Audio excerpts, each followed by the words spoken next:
recording here. We'd like to make a little documentary about Bruno.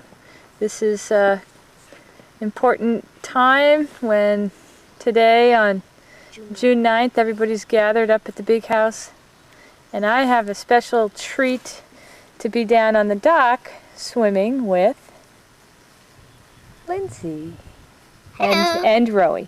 Now Lindsey, I wanted to ask you, what does Bruno mean to you? Means a lot. It makes me think about Granny. And it's really fun because we have a whole lake and you get to think about Sice and my family. And you get Oreo cookies. Is there an Oreo cookie there? Oh, who gave you that? You. But who always gives them to you? Aunt Willa. Okay, anything else you wanted to say? Yeah, it's really fun swimming in the lake and we get it all by ourselves. What are you going to miss the most? You. Here. This place. Yeah, but One more year. What are you going to miss the most about Bruno? I think my family and your cousins? And the lake, everything. Good. Trees.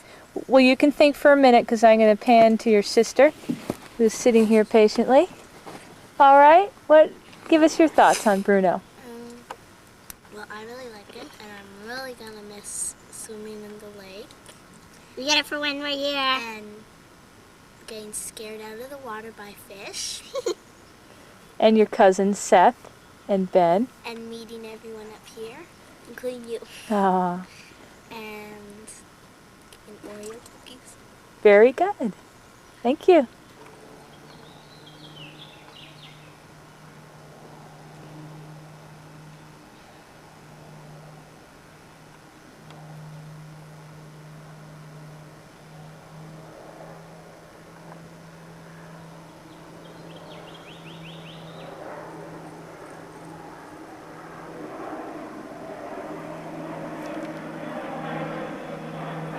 Okay, we have Drum here. He's going to tell us what Bruno has meant to him. Well, Bruno has been a very important part of my life. I've many times said I would not trade 1 acre of Bruno for 100 acres in Montreal. It would have been a poor deal financially, but I would have been quite happy. No, it's, but we've been lucky. We've had better than 100 years here, and it's handled almost 4 generations in that time, and you can't do much better than that. So we have nothing to feel sorry about. We just have to look back at a lot of happy memories, and thank God we had the place. What are you going to miss the most, Drum? I'm going to miss the most swimming in the lake and walking the 5 lakes, which I do every weekend.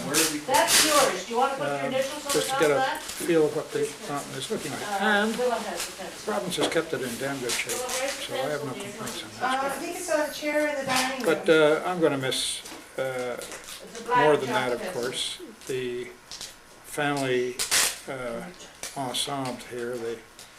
It's the one spot where the family always got together because we live in different parts of the country and the world, so it's been a very pleasant place for family relationships. What do you, quickly, one thing that you remember about your parents the most in association with the house? In association with the house.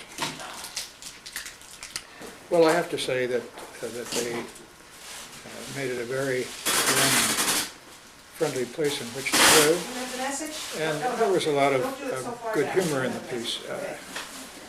I have memories back to when my father used to lower me down on the roof, to the edge of the roof, with a rope around my tummy to bring the vines around the corner. That's the kind of memory I have of Father, because he was always up a tree and he was ambidextrous. He used both hands equally well. I heard he did backflips into the lake. Yeah, 3/4 of a backflip. He never got right around. But who does? In terms of Mother, I think she was remarkable to put this expansion on when she was already 60 plus, 65 years of age. It's not the time you usually start expanding your house. She built the tennis court about the same time.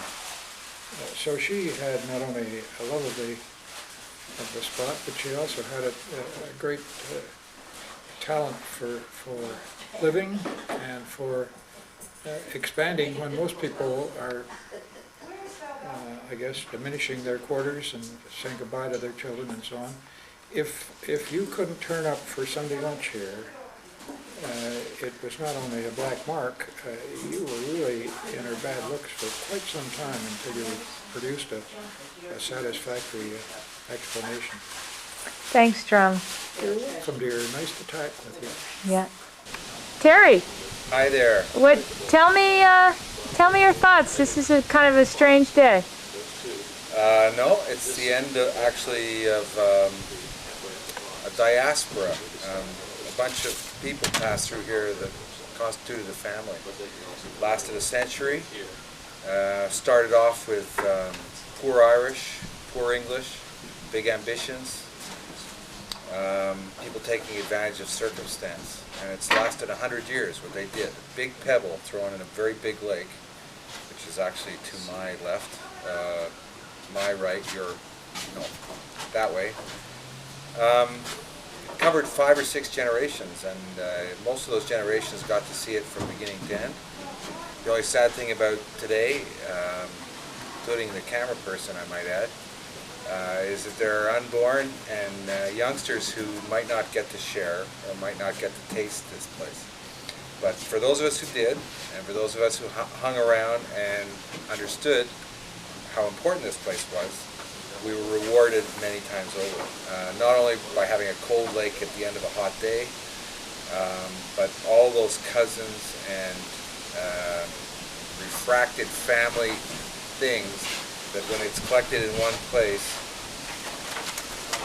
does the soul good. And I sit here saying goodbye to a lot of ghosts who have never left me here at this side. Grandparents, parents, cousins who couldn't stay anymore, but all very important people and greatly affected by the place. Can you throw me the pillow that's underneath the house? What are the images that are going to stick with you the most? The images have to be the lake and the mountain and the light, the sky, because for the longest time we were country, and this country sky is a country sky. My grandparents, either climbing up trees or banging a tennis ball. Yeah, the sound of the tennis. The sound of the tennis ball. Yeah. It's not an image, but it is very vibrant and it echoes still here. Yeah. But really, it's just the ghosts of about 5 or 6 generations that never had any trouble melding together, mixing together, and all of whom left an indelible echo here. So we may be the last echo, but we're just going elsewhere, and I'm sure you'll hear from all of us again. Thanks.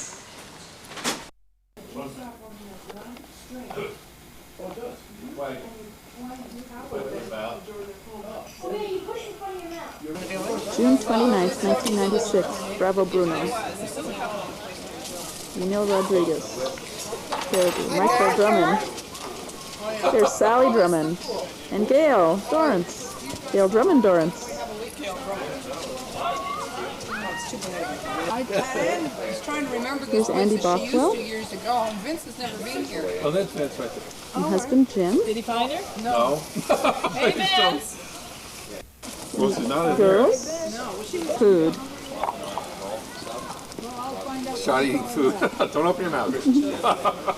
Well, come on. Oh, she hasn't been back since. No, she went one way and we went the other way because we were joking we'll meet her the other, when she comes the other way. Which one is it? Is it Jay or the pointer? Oh, the ball went to the lake. That's classic. Pete is sort of trying to get it. If he was.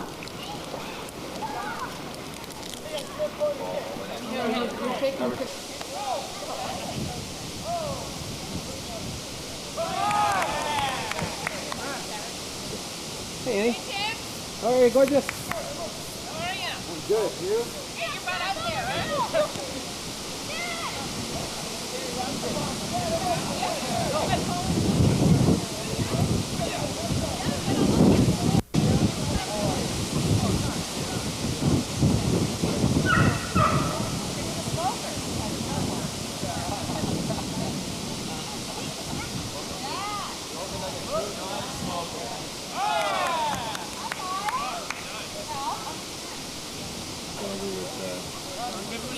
Sally's good. All right, seconds going. They don't have a chance. Two love. Very nice, brother. You're the striker guy. I'll just hang on to you guys. Shut me up. Big George Shore kind of house. Nice. Come on. Bob Dorrance, That's right. Marcy Jesse will have all the Drummond, ground covered. Oh, we've had Marcy going for coffee already. Jessica Dorrance, back of Colin's head, Peter DeLuey, Kelly, they call it. Go, go, go. Shoot, shoot, shoot! Diana Drummond, Diana Dance, Mary Ellen Kelly and Seth, Camel, back! Go, go, go. There you go, back through. Day for cleats, I think. On my best side? We get him! All right, up, up, up, up. Hey, Bob, it's just easier hump her head.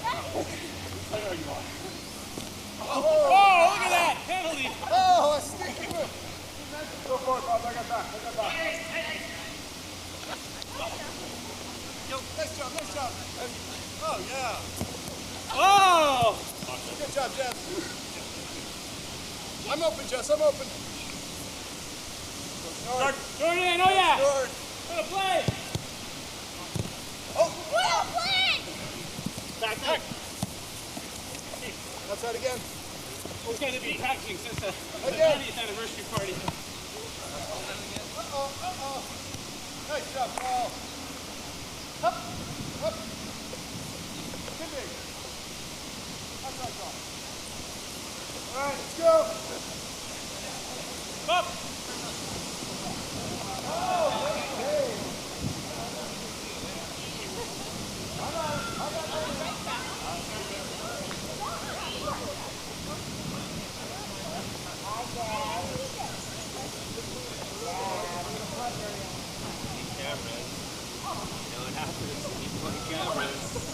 all right, Gav, All right.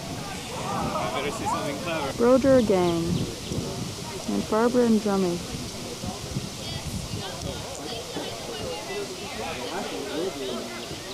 Sice. There's Sice. There's Sice. Hi, Jess. That's Carrie. That's a broder, a blonde broder. And the rest of the broders over here.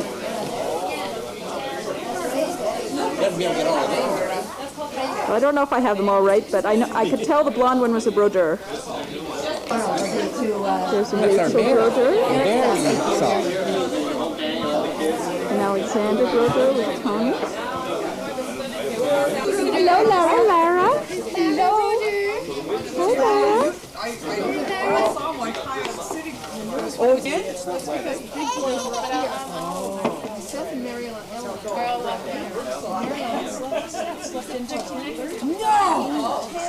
Oh, God, I haven't seen that. Remember Sandy? This is really giving me a lot of hope.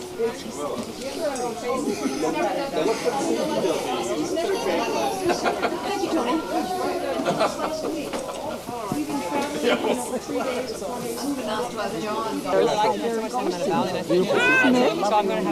Who's doing all the cooking? You could get like and want either to go on either side. Like that's what I was thinking. And then Hi, Grace. Hey! This is Nick. Hi, nice to meet you. We laughed. You're Michael. You're Michael.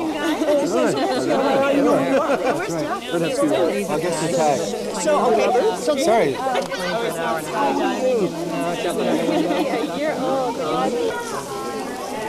Johnny Stratford?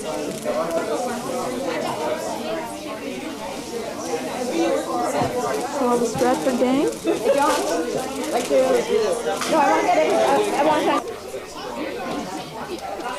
Organizers extraordinaire. Ted Ann. Ted Ann. And her husband Vince.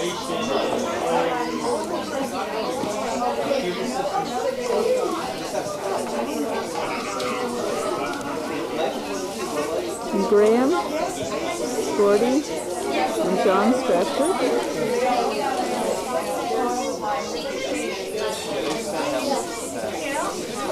Hi, Charlotte. Congratulations. No, they're at the house to try.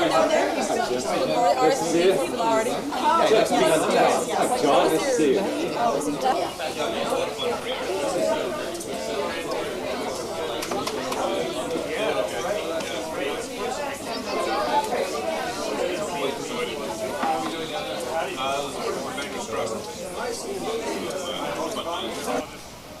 Say that I went through it. There's Philip. How bad is it? Hey, going for a swim? Go. Let's go. Let's go, yeah. It's the paparazzi for Jill Drummond. There she is.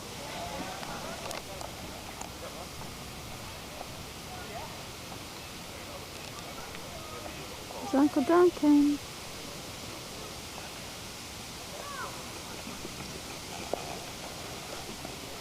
And Jordan.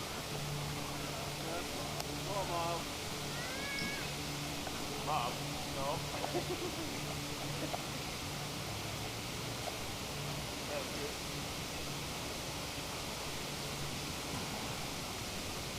I think they're about to jump in.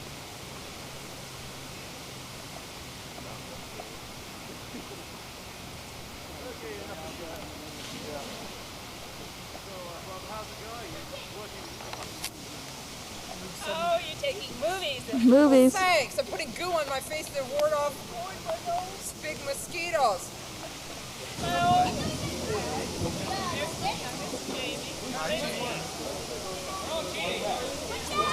I'll see you out here.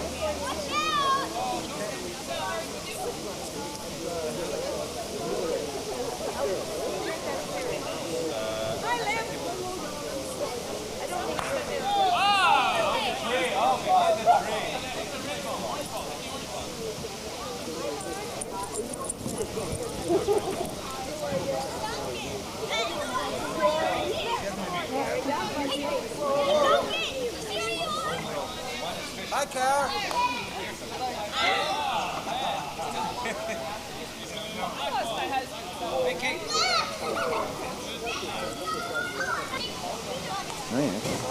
But I don't see Terry.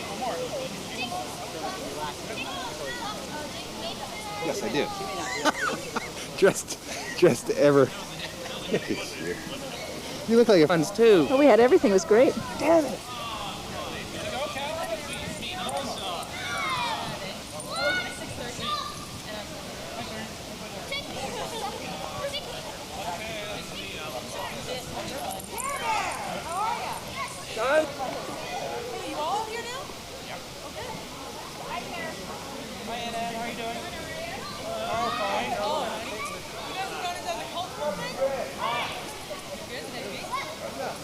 I know. I'm very happy. Let's go back.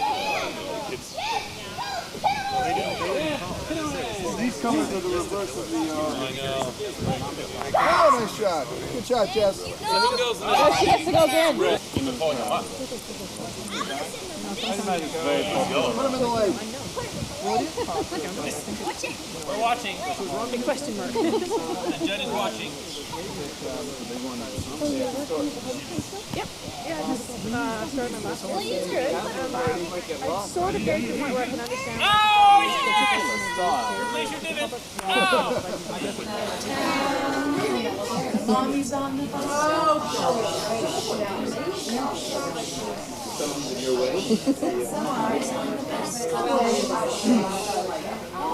And then they drive on the bus says move on back, move on back, move on back. Drives on the bus says move on back. Yes.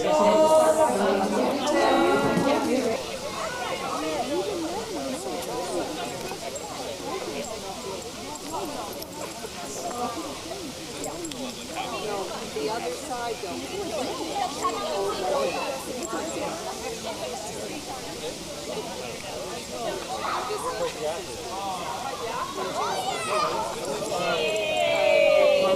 I want some milk.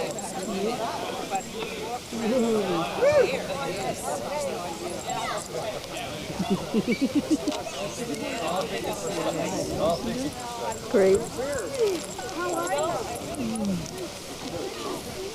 Excuse me, I'm coming through. All right.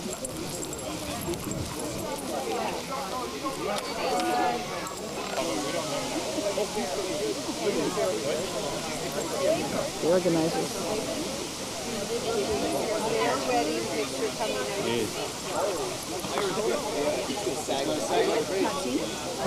Too many Chiefs over there, and I don't want to be an Indian.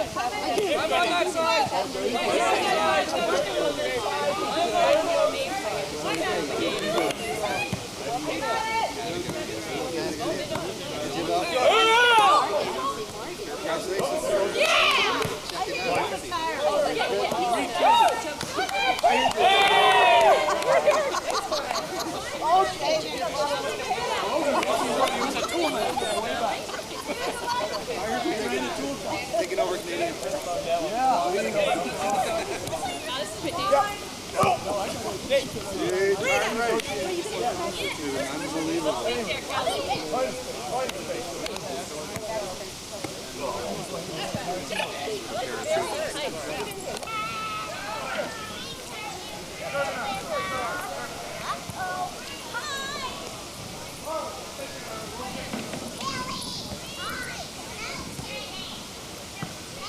Yeah, there's other tables, napkins, stuff like that. Great, thanks.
And then my feet got really wide.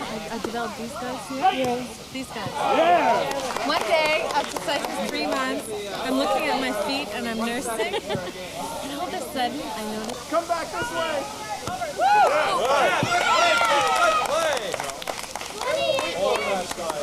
Not looking good. Not looking good. That's the weak spot. What it is. What it is. This is crummy birding weather, isn't it? Wait. Oh, all right. Take it again. All right. Yeah. Oh, Katie. Get me. Katie. That'll do. Again. Yes, good shot. All right. Uh-oh. Woo! Here, you can serve it. I'm going to work on this side of the team. Here's the ringer. Here's the ringer. Okay, here we go. There we go. Too short! Good! Yes. Yeah. Someone has played before. Up one more, up one more.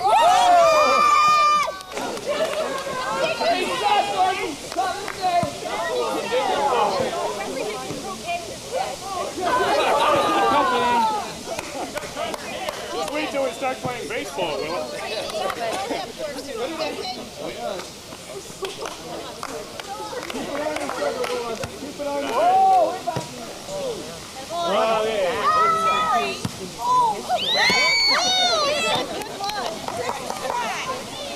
Yeah, for history and history, like there were only 2 jobs.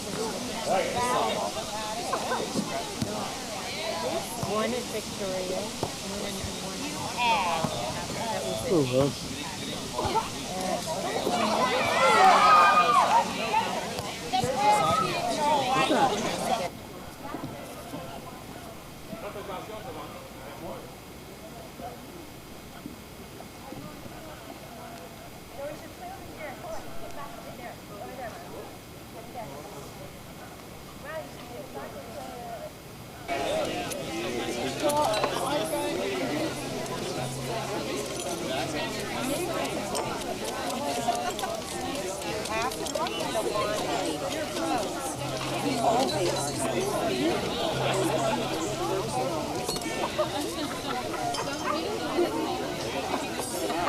Well, I'm glad we have these names, but look at the labels. They're all sort of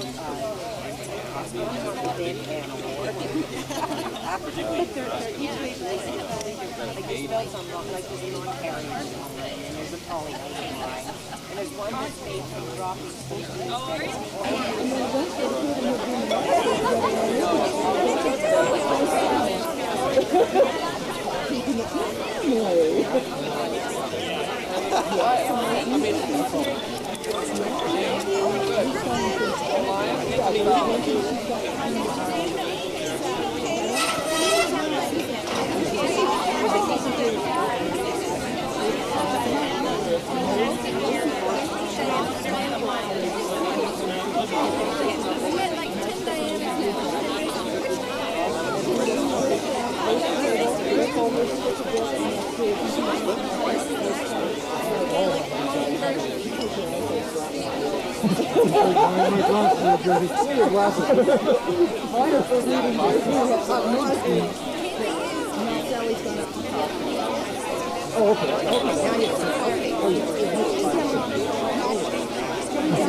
Yes. We were just in Wisconsin last week, so the latest edition. Oh, there.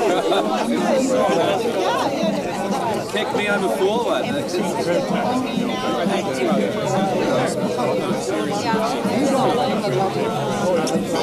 think so. First of all, that is a cause.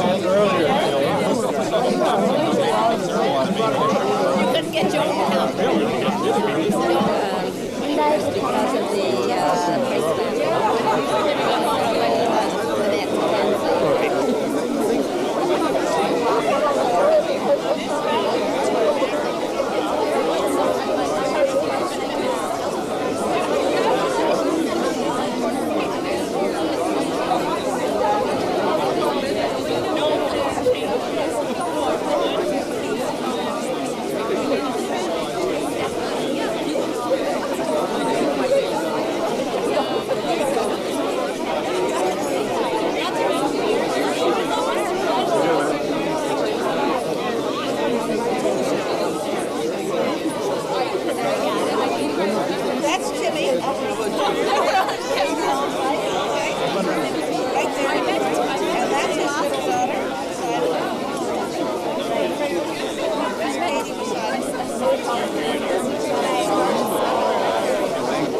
called character building.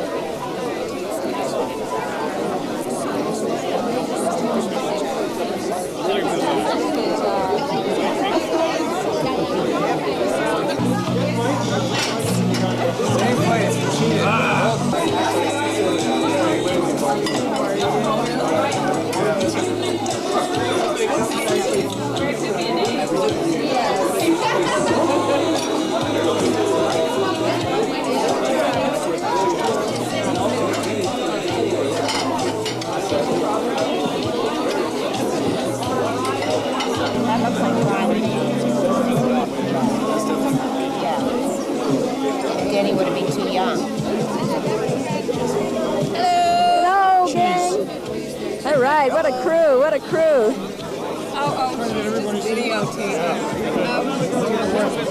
You can't escape.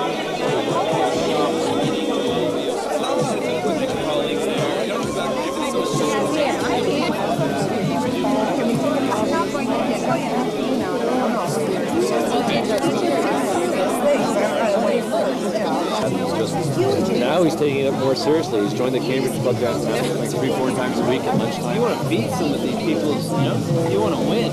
At least a round or two? Why not? Oh, we...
The only thing you run with is the teeth. Now I can't have shining. What a party.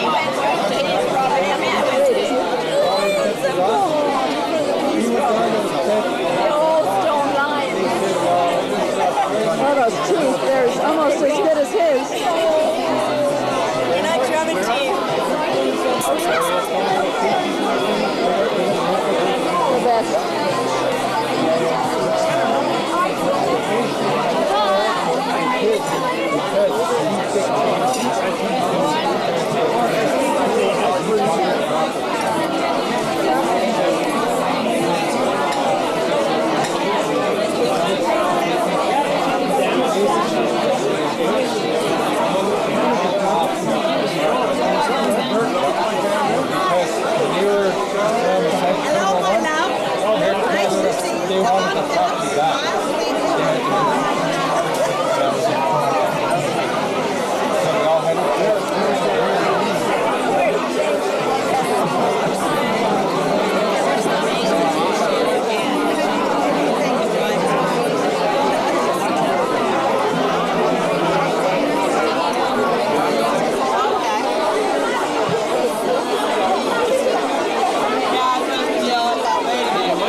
mesdames et messieurs.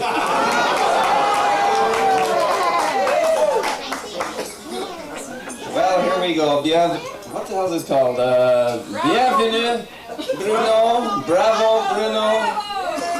What a wonderful opportunity for all of us to come back and enjoy a few memories. And it's been my job here tonight, I'm told, to jolt some of those memories, destroy some of those perhaps ill-conceived views of what you might have seen in the past, because we have the proof here tonight. We have pictures, photographs.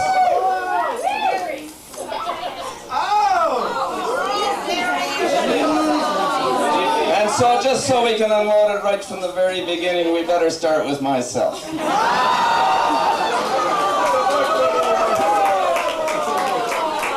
Because many of you are going to be embarrassed tonight, so I might as well embarrass myself first. But in fact, if it is true, and it is very close to true, but this is our 100th anniversary. This photograph was just about taken at the 50-year mark. So that I've had the opportunity to see one half of the 50 years and tell lies about the other half of the 50 years. Let us start from the beginning. And there was indeed a beginning. Many people, Sheila will know, this is why the Drummonds left Ireland.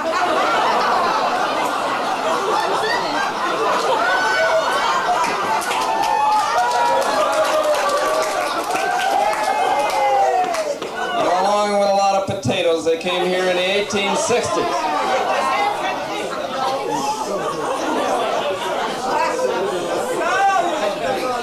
And for those of you that know the history of the Drummond family, and all of you here tonight virtually are connected some way or another, whether you like it or not, to the Drummond family. Whether it is, well, we won't get into the details how you're connected to the Drummond family, but it all started when George Drummond and his wife Elizabeth decided to come to Canada in the early 1860s, 1861 in fact. And he arrived on this side of the ocean and immediately died. Caused some problems, and they lived on St. Antoine Street, the mother and 4 sons, John, William, George, and Thomas. And for a number of years struggled considerably as they began to try and make their way in the new world.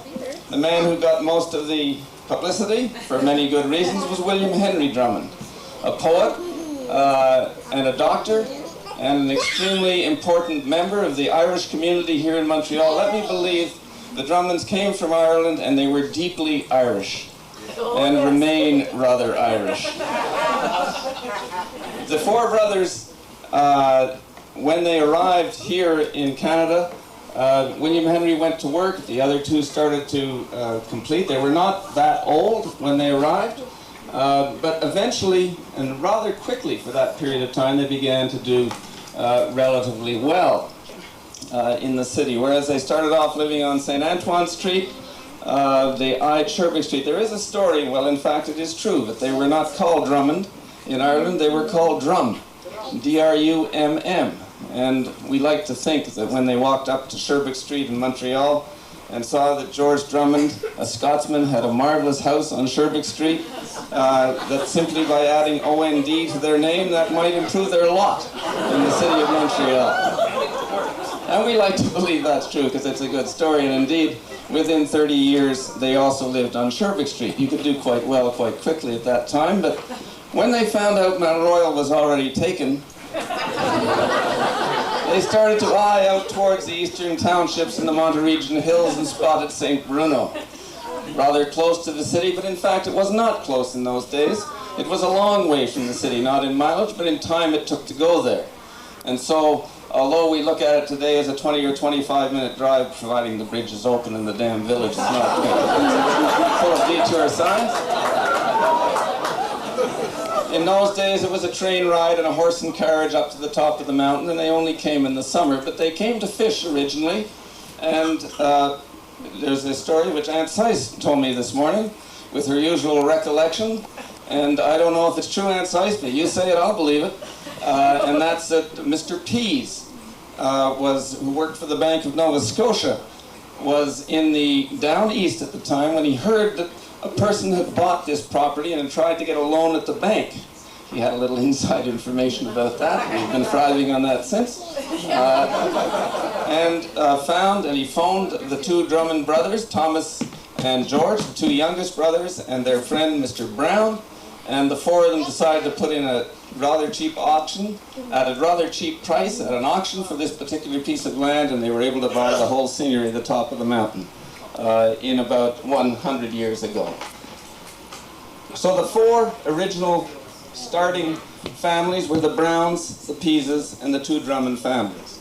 And these two houses, and I'm very interested in this photograph, always have been, shows one of the Drummond brothers, and it looks like Thomas, but I'm not absolutely sure. It could be George, with his wife and one son, standing beside the original houses on the property, which of course don't exist and did not exist even in Libby's memory.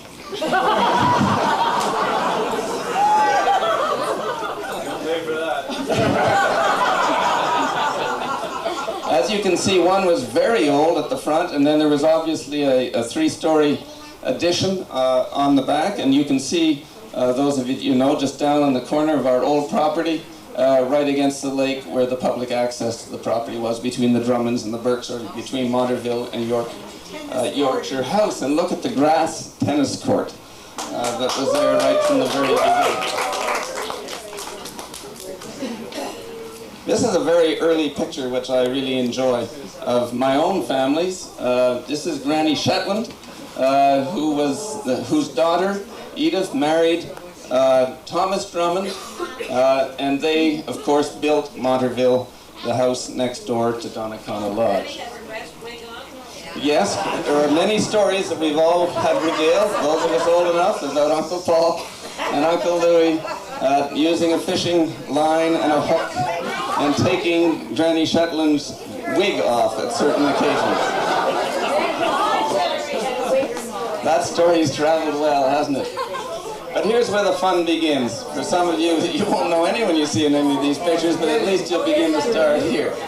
I think everyone can recite them, certainly over a certain age, but these were the sons and the daughters that were born by the two Drummond brothers and their wives, all born in the 1890s. Uncle Jerry on the left, Aunt Kay, my father Louis, Uncle Paul, and Aunt Kay, and Lillian here on the right-hand side. Lillian being born in between the two boys and the first two. Uncle Jerry was the eldest. And so it wasn't long before all sorts of marriages took place, and they produced this line of muskrats.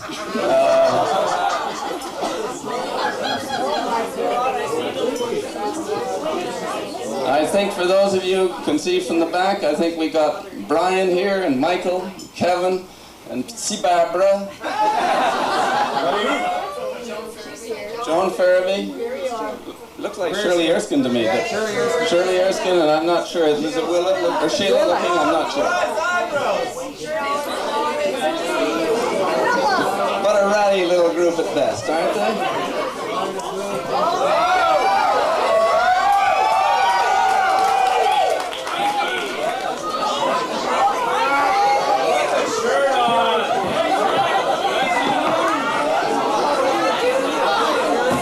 Nice package, Mike, eh?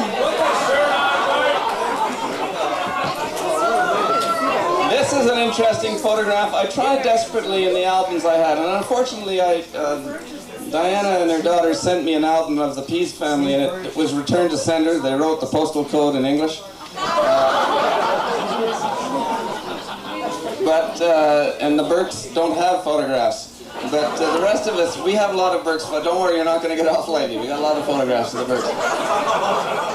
Willa's in every picture ever taken at Bruno. But I looked desperately for one picture that had a descendant of all 5 of those original children you saw sitting along the log. And I could not find one. I hope I do find one some, but this is 4 out of 5. This is Hallie Pease here, myself, Denny, and Willa. Of course, Mike and Farabee. We will never explain how the Farabees came here. We don't know and we don't want to know. We've enjoyed them tremendously, but they don't belong.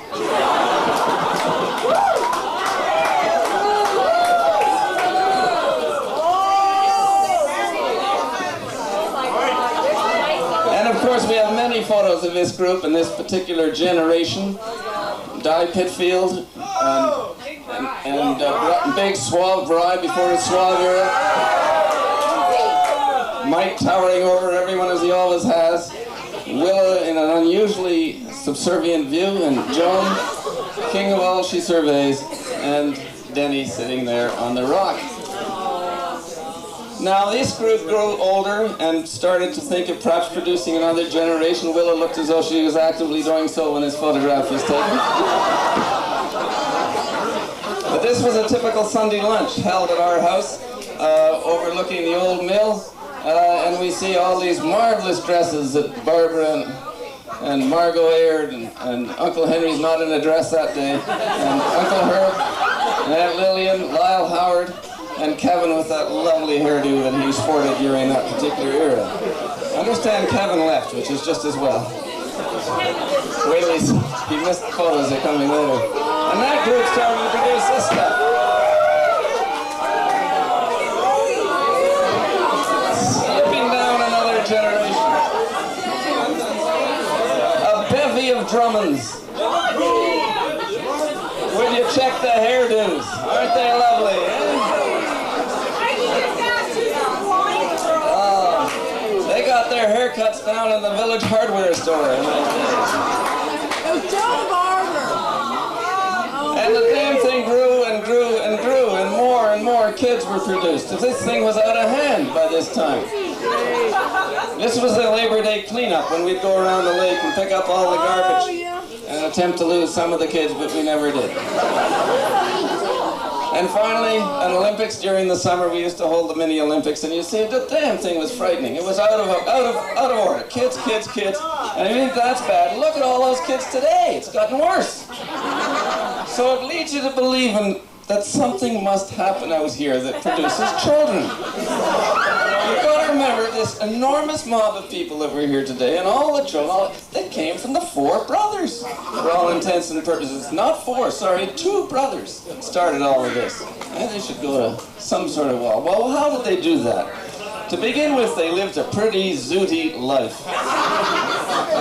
They knew what it was all about. This is a marvelous picture.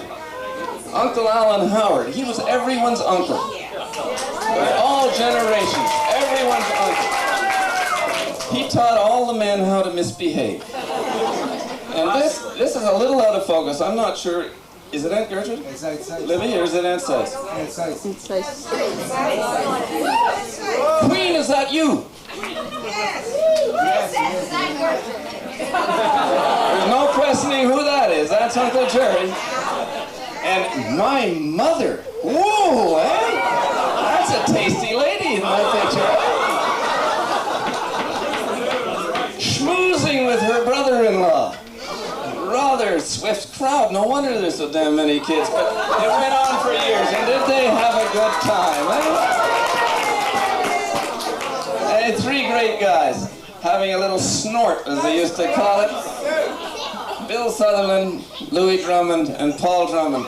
There's very... Let's look at socks. Socks for everywhere. What's wrong with your eyes? If that sock's Farabee on God, that's Louis Drummond in the middle. Can we have a vote? Is that Louis Drummond? Louis Drummond. Louis Drummond. No question. Paul Drummond never laughed like that when he stood beside Socks Farabee. Maybe it was something in the air. No way it's Socks. Took the photo. I know who it was. Dogs. The men at Bruno cared more about their dogs than women, so I don't understand how this ever happened that we had all of these children. Now that's Socks. 10 point. Anyone know the names of the dogs?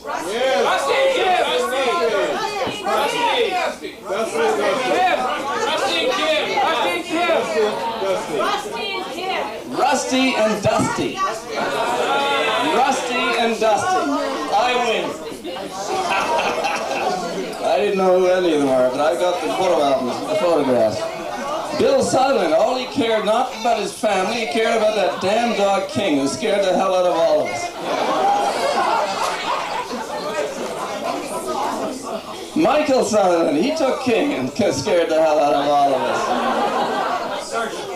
Now I could tell you Michael Sutherland stories that would keep you here till 3 in the morning. But he's paid me well, so I'll stop just saying this is his dog.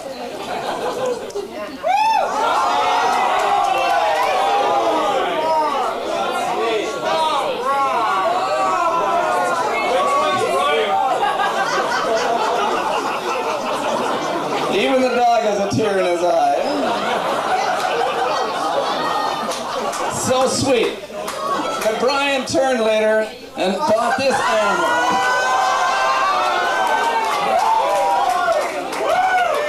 Now that dog really scared. If King scared my generation, this dog scared the next generation. And he didn't give a shit. I used that word, Pete, so you'd feel better after. Now this dog scene is a little different, as you can see. Uncle Paul and Aunt Roba looking quite, I'm not sure why, but there was a reason they could go on a little walk in the woods with the dog, no more stories to be told.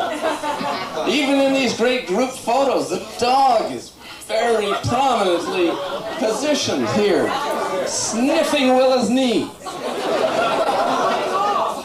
Who are they, Gary? Who are they? What's that? Who are they? Willa, Blank, Aunt Sice. I think it might be Tessa. Tessa? Michael, Brian. No, Brian, Denny, Joan, and Susan Scrutton. Jellies. Jellies. Great legs, Susan. Oh, and some other guy. All the activity. So much activity. That's Sox Farabee and Louis and Paul rolling the tennis court. Tennis was an enormous part of the life here for many generations. You can see these marvelous, oh sorry, I'll go back to people always watching the tennis. Aunt Lois, Aunt Sice. Is that Mrs. Nesbitt? Muriel Nesbitt? Yeah. Muriel Nesbitt, and I'm not sure who that is talking to Uncle Paul. But watching, and this is even more fun. F. Scott Gerald would drool at this scene, eh? Bill Sutherland, the guy with the microphone in his hand. I'm not sure who that is. Uncle Tommy? You sure? Yeah, your uncle, for God's sake. He died when I was 4 years old. You're a lot older than I am. You're 3.5 there, sir. Who's that? That's you. No, that's me. Louis, Herbie, Michael, Joan. Di Howard, that's Uncle Paul. Aunt Roba dressed for tennis. Now that's a rare photo. Uncle Noble Birks down here. Are those sisters or not? Aunt Hat and Aunt Lois. And Margot McLean. And Margot right there? Yeah. And Uncle Bill Sutherland. And so that went into another generation. Same place, same scene. This is Anne with Louis. Nice pants, Anne. And all the boys, and they're watching, probably Gavin and Robbie throwing rackets at each other.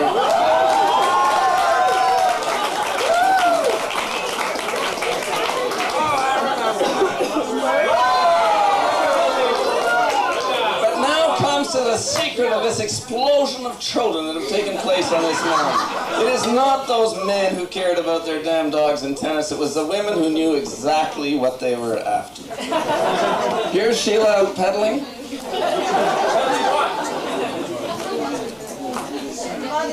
Marcia! Oh! Very tasty, huh? Any girl worth her salt was photographed sitting on a rock.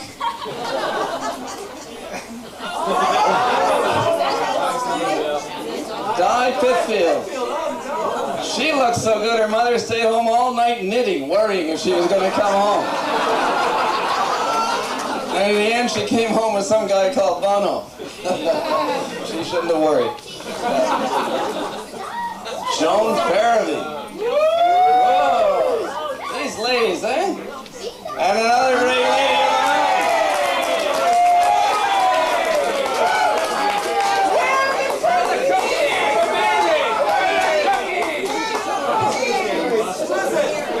That's Mary Wallace, who came to an interview with Aunt Slice and stayed 40 years. And we all ate her chocolate chip cookies if we could find them under her bed upstairs locked.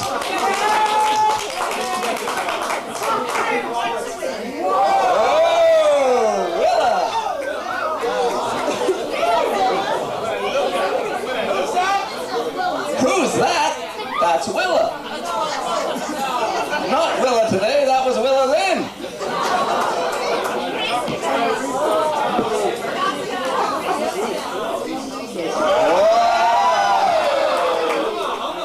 And it stripped through to another generation. They all knew what to do, these women on the mountain.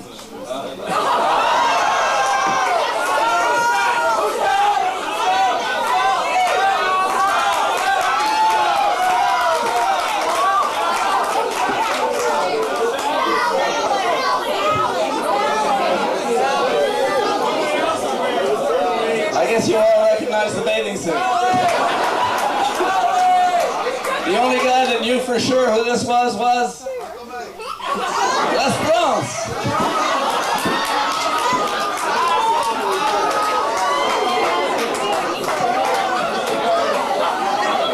Les Bronze who worked on this property for many years, probably close to 50 years, and was always close to sell when she went swimming.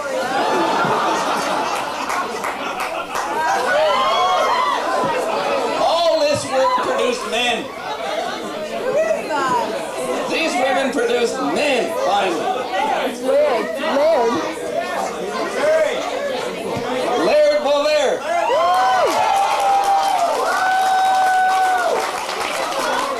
The Beauty and the Beast. Some men even came up from the bottom of Lac Seigneurial to see the ladies.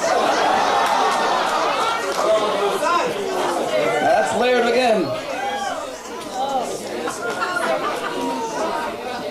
And one of the great rituals that always took place, and some of you have been through this, was when you had to bring your boyfriend or girlfriend to be reviewed by Uncle Paul. You knew this was a review because Uncle Paul would put his tie on. He never wore a tie normally, but he put a tie on for the review. In this case, it wasn't Petit Marie. I think she had been accepted. It was this gentleman here. Who Barbara brought, he was rejected.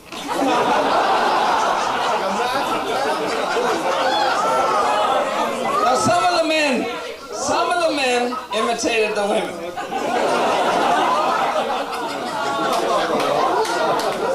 Used the same tactics. But given their imagination, usually their only tactic was a car. To use a car as bait. This is Kevin. Kevin was into cars. He has a different image now, but he was into cars in those days.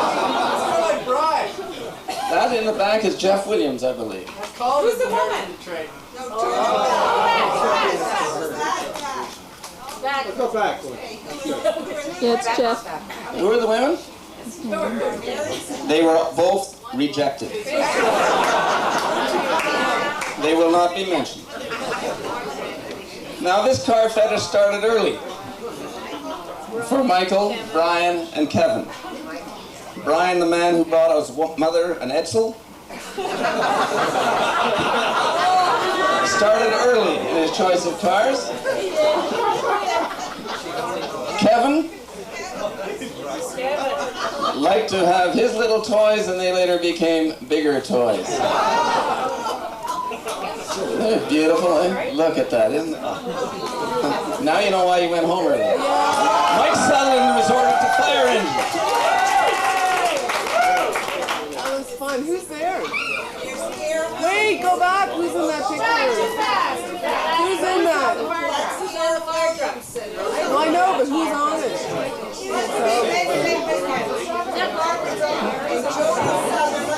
Sutherland, yeah. Mary Sutherland. All right, I'm not good on these ones. That's Michael. Who's that? Vicky. Jody Sutherland. Glenn Williamson, or Drew Williamson.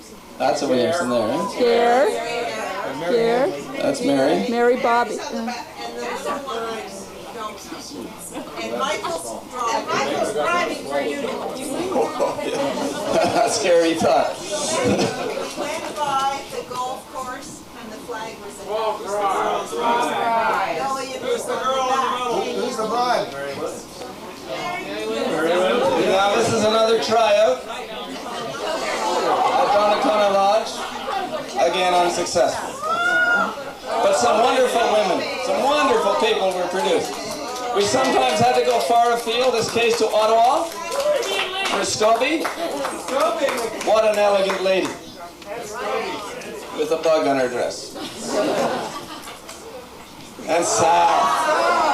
The cigarette, the fag, the fag.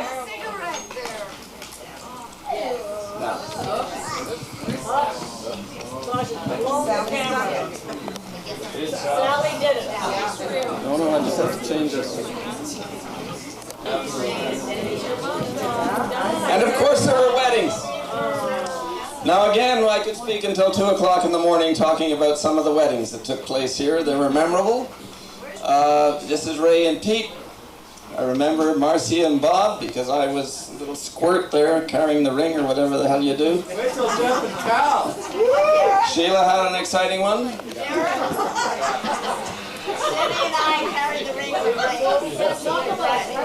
Barbara and Denny carried the rings here. You're going to get living proof of that in a minute. Sorry, the wrong one. These weddings were always held in the old mill. The old mill itself, of course, had a history of being a quasi-church here where we would meet at 8 o'clock every Sunday night. Was it 8 o'clock or was it 7 o'clock? 8 o'clock. Half say 7. 8 o'clock. Ed Sullivan time. Overtime for bonanzas. That church was wonderful. We did very well by it because through some special order of things, the Birks said the prayers and the Drummonds took the collection.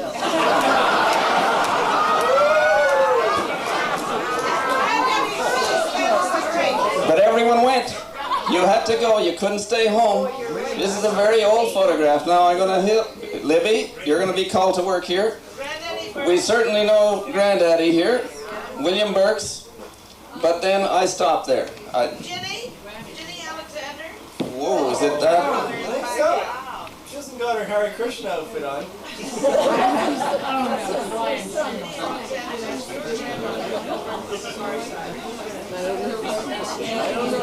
I was struck by how much this woman looks like Sandy, but I have no idea who they are. But I just enjoyed the picture of William Birks striding towards church. It was his church. Yeah, but that was for the wedding. Now, when it came to the receptions, this was a very special part. We got rid of that old mill stuff pretty quickly, and whether it was Barbara and Jim getting married or Sheila, there was a great tradition at Bruno. The staff always drank more than the guests.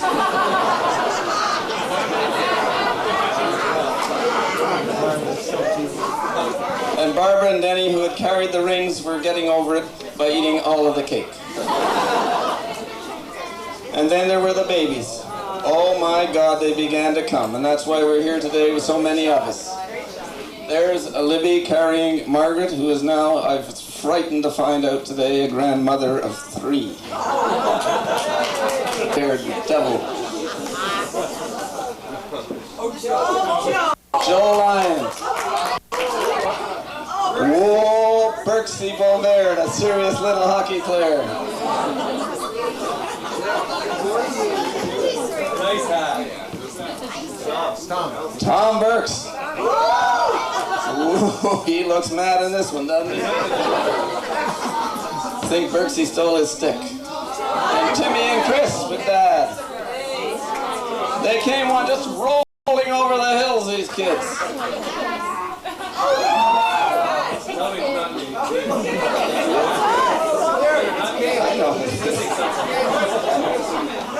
That's Uncle Paul with his first granddaughter. Hoping there wouldn't be a mistake. He was very nervous about things like that. Gail still looks serious, doesn't she?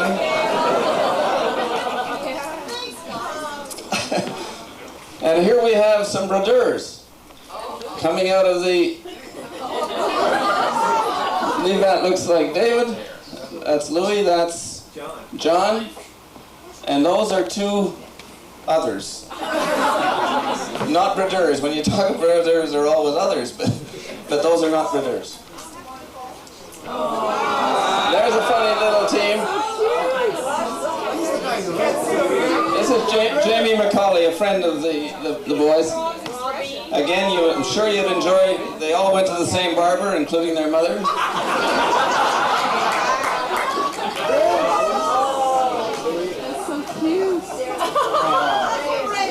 Now, there were a few sad things that happened in our lives here, not necessarily in mine, because I was barely born.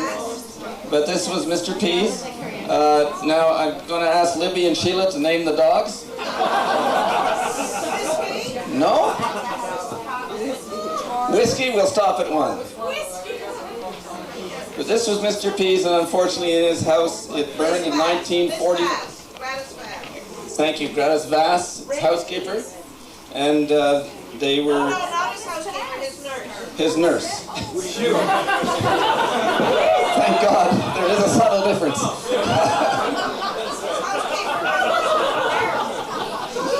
What do they call them now?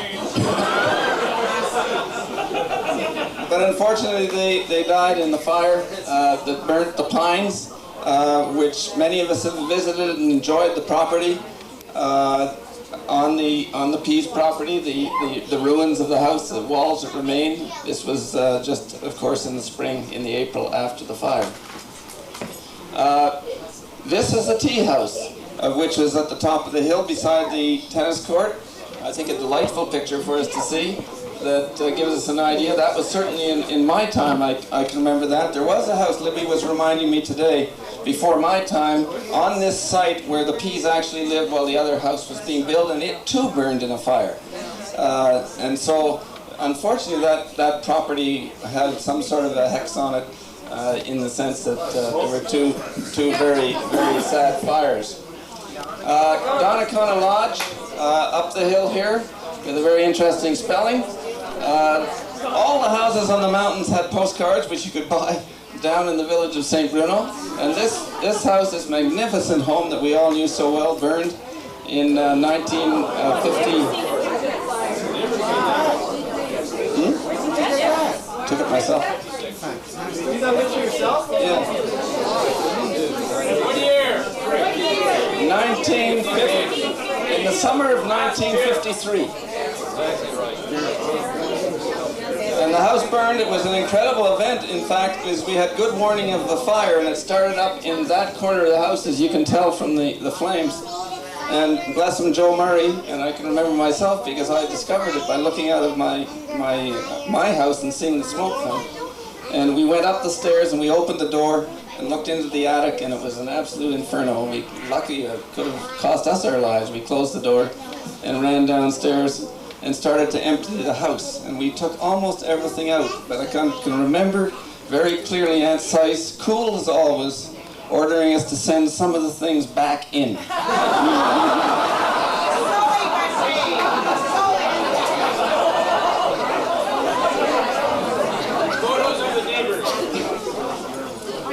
Then came the tearing down of the house. And don't call contractors, call Uncle Henry. And Henry Birks conducted all the operations. This is John Farabee and Denny lifting ladders with Les Bros. And to our delight, it was like a child's play toy there for a few days, and we tore the whole house down, or as much of it as we could. And then Uncle Paul acted as architect, builder, electrician, plumber, and regular pain to anyone he worked with him for a number of years, and built the magnificent house we see today. But it was a labor of love.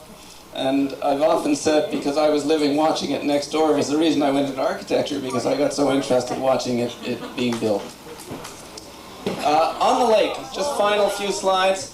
When we have our memories and we think of Bruno, many of us think, of course, of the lake and all the things that have happened on the lake over the times. This is in 1944. Sort of almost like war games. They were, I guess, kind of war games that the kids played on the lake. They made boats with various tent structures on them. This is Kevin in the boat attacking the British flag, which he's done ever since. But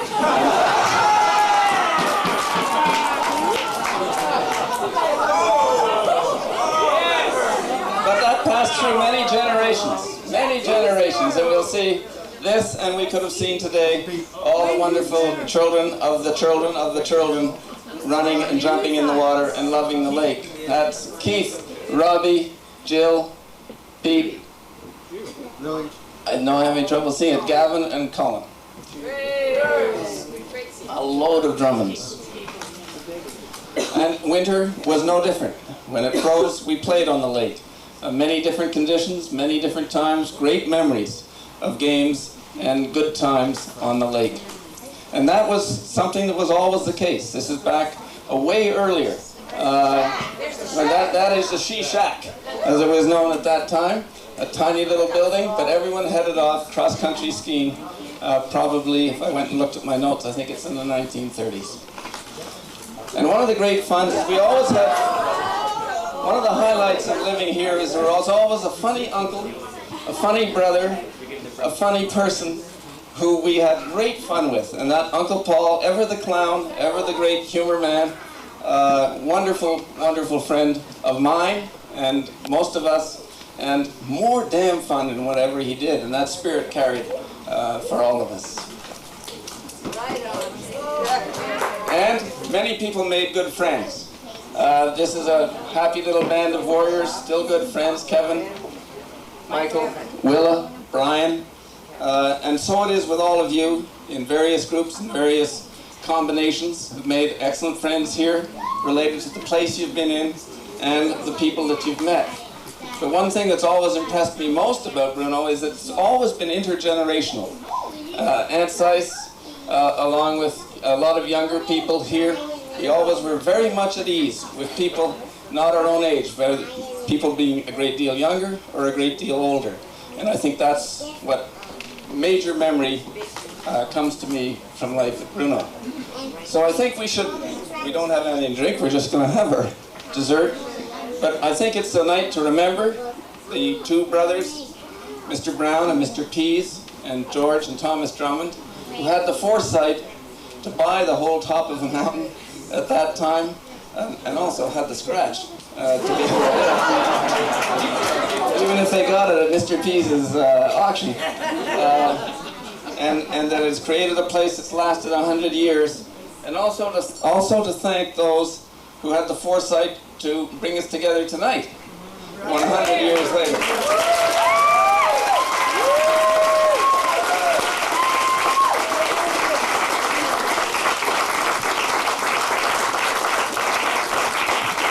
I'm going to ask Thea Drummond to come and join me here.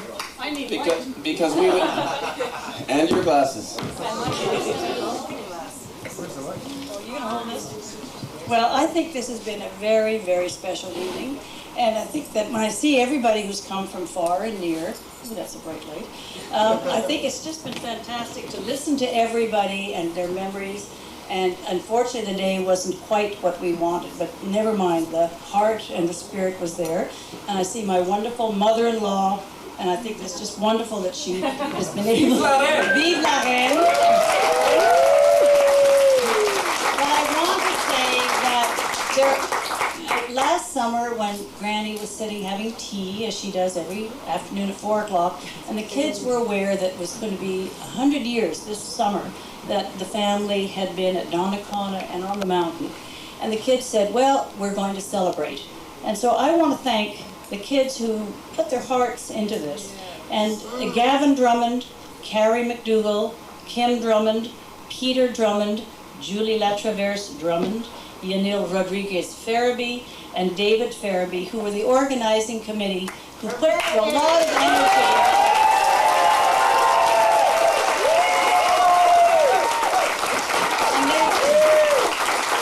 And then we had the volunteers. We had Chell and Terry, who were going to organize softball, and Terry Bovaird.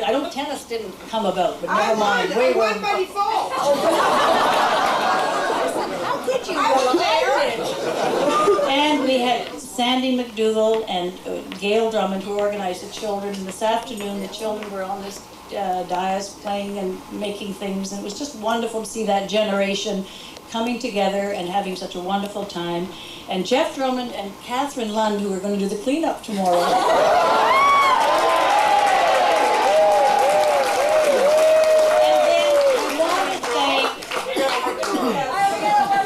I've heard that before, Jeffrey. And I want to thank Michael and Derek, who put together the pictures and the memories, and that it just brought back. Thank you very, very much. I also want to say that I've had fun meeting new people tonight. And I'm glad we had name tags because we kind of identified a lot of new people and just family that have come together. And I think it's fantastic that this is the first time that the Drummond, Birks, Farabee Mountain Group have got together and had a reunion. I think we should do it again. But what a wonderful job you kids have done, and I thank you very, very much.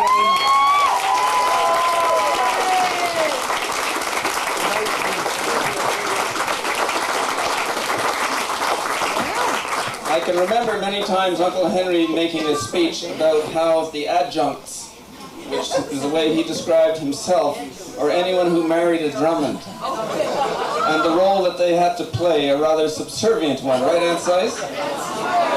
And so I want it to be recorded for the first time in history, the Drummond men let Thea say a few words.